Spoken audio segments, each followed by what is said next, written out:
A paz do Senhor Jesus Cristo aos irmãos. Nossa leitura diária de hoje está escrita em Atos 13, versículo 1 a 3. Apartai-me a Barnabé e a Saulo para a obra que os tenho chamado. Então, jejuando e orando e pondo sobre eles as mãos, os despediram.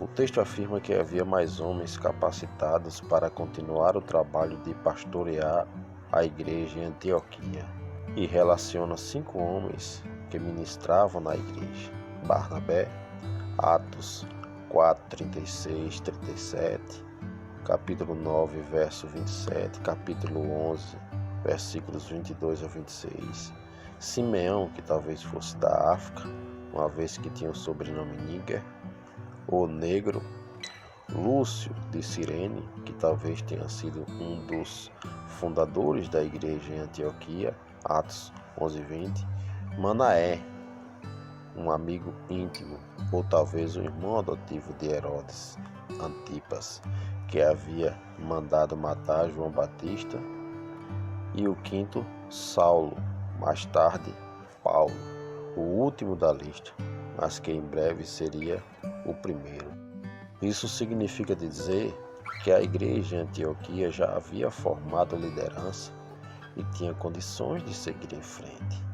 Os versículos 2 e 3 nos apresentam o modo como Deus age por meio de seu Espírito Santo para guiar a igreja na sua tarefa missionária. No texto em evidência, percebemos que esses líderes estão servindo ao Senhor.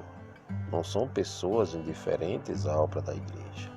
O Espírito Santo de Deus falou com eles num momento de profunda devoção, servindo e jejuando. Deus escolheu e chamou o primeiro e o último da lista. Basta você ler o versículo de número 1, que são Barnabé e Saulo. Diante das evidências da chamada feita pelo Espírito Santo, a igreja confirma esse chamado depois de outro momento de oração e devoção, e os consagram para a obra missionária, os enviados e, com certeza, os sustentando na missão. Toda escolha partiu de Deus. Todo chamado veio do Espírito Santo àqueles irmãos. Quando a igreja, na atualidade, promove a consagração de alguém ao ministério pastoral ou missionária, uma parte importante a ser ouvida é a experiência de conversão e chamada. Cada um relata como entendeu que Deus o comissionou ao ministério e cabe à igreja confirmar ou não aquele relato. O modo como Deus chama as pessoas pode ser diferente, mas não podemos negar que o chamado é uma ação do Espírito Santo, com um detalhe: para aqueles que estão completamente dedicados a Ele e servem junto à igreja. Mas também somente uma igreja também dedicada, que ora, que confia na palavra e poder do Espírito Santo, compreenderá o que Deus está fazendo e se unirá ao seu Santo Espírito para cumprir a missão de evangelizar, não somente sua comunidade, mas todo o mundo. Portanto, a igreja do século atual e os líderes dela precisam aguardar a confirmação do Espírito Santo e o poder de Deus para poder consagrar novos líderes e missionários, porque a colheita é grande e poucos são os ceifeiros.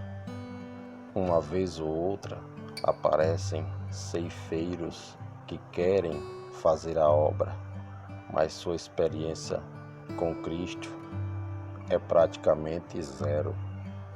Por isso que é necessário haver um grande cuidado e zelo no momento da escolha, não só de líderes e missionários, como qualquer outro cargo dentro das igrejas. Independente das funções, é necessário analisar a sua vida espiritual e não a vida social, porque a igreja atual ela tem muita gente com uma vida social bem-sucedida e uma vida espiritual falha.